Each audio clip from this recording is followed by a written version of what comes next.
Assalamualaikum warahmatullahi wabarakatuh. Om Swastiastu, Namo Buddhaya, salam kebajikan untuk kita semua. Izin memperkenalkan diri, Taruna Pertama Politeknik Imigrasi Angkatan 43. Nama Andi Prasetya, NRT 2020 1960 102, Program Studi Administrasi Keimigrasian A, nomor urut 14. Pada kesempatan kali ini, saya akan memberikan suatu informasi mengenai Internet of Things atau yang disingkat dengan IoT, khususnya dalam penerapan di bidang keimigrasian. Apa itu IoT? Simak penjelasan berikut ini. Baiklah, pada saat ini saya akan menjelaskan mengenai penerapan Internet of Things seperti yang saya jelaskan sebelumnya pada sesi pemaparan materi melalui PowerPoint.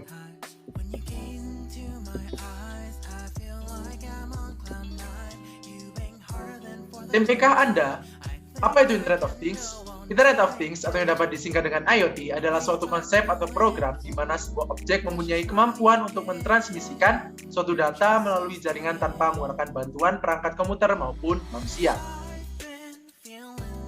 IoT memiliki beberapa unsur.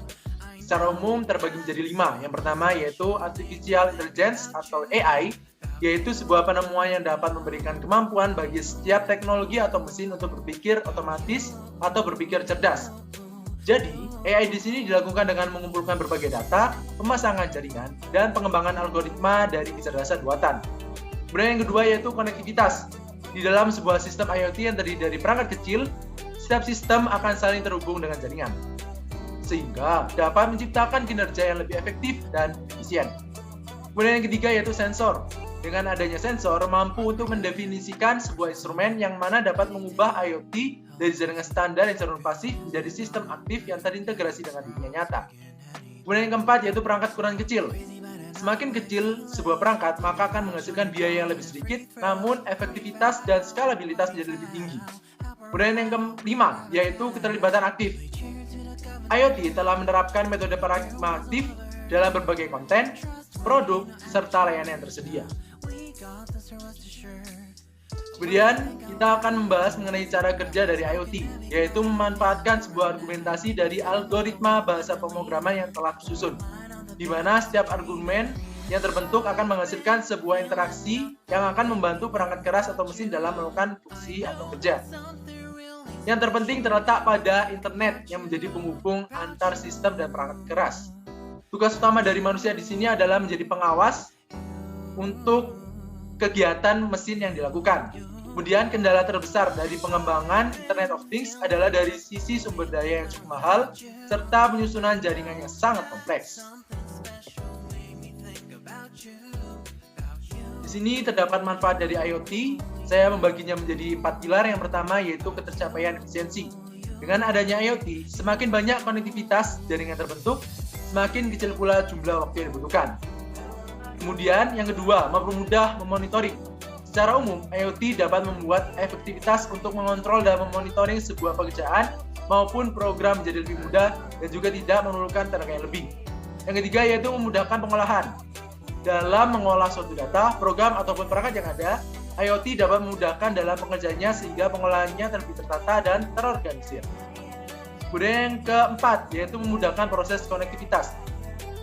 Penggunaan IoT dapat memudahkan proses konektivitas antar perangkat maupun antar jaringan. Semakin koneksi antar jaringan baik, maka sistem perangkat data berjalan dengan lebih cepat dan fleksibel. Jika kita tinjau lebih dalam, terdapat IoT di berbagai bidang. Yang pertama yaitu kesehatan. Penerapannya seperti proses pendataan detak jantung, mengukur kadar gula tubuh, mengecek suhu tubuh, dan lain-lain. Pada bidang transportasi, implementasinya yaitu mobil berbahan bakar listrik, serta mengontrol sistem lalu lintas sehingga mengurangi risiko pelanggaran dan kecelakaan. Kemudian yang ketiga di lingkungan, implementasinya yaitu meneliti mengenai efek rumah kaca dan globalisasi di berbagai daerah. IoT yang dibantu dengan big data mampu untuk menampung data yang sangat banyak mengenai hal tersebut. Kemudian yang keempat yaitu energi. Implementasinya yaitu penggunaan sensor cahaya atau panas matahari untuk menjadi alternatif penggunaan energi listrik sehingga dapat mengurangi biaya yang diperlukan. Kemudian penerapan IoT di keimigrasian. Dalam keimigrasian sangat banyak penerapan IoT. Contohnya yaitu barcode atau QR code dalam pengaksesan berbagai macam permohonan. Selain itu, juga terdapat pemeriksaan sidik jari para pemohon paspor.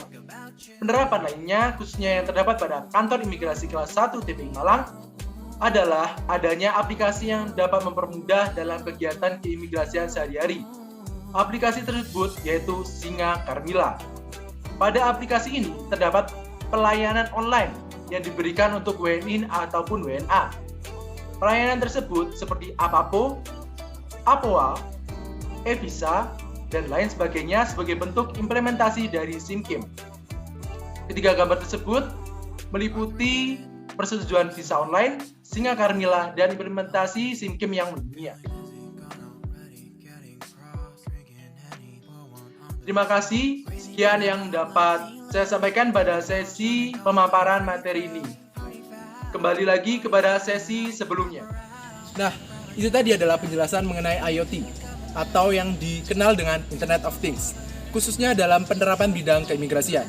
Jadi secara umum, IoT sangat berguna dalam kehidupan kita sehari-hari, seiring dengan berkembangnya zaman. Sekian yang dapat saya sampaikan. Terima kasih, mohon maaf bila ada kesalahan. Wassalamualaikum warahmatullahi wabarakatuh.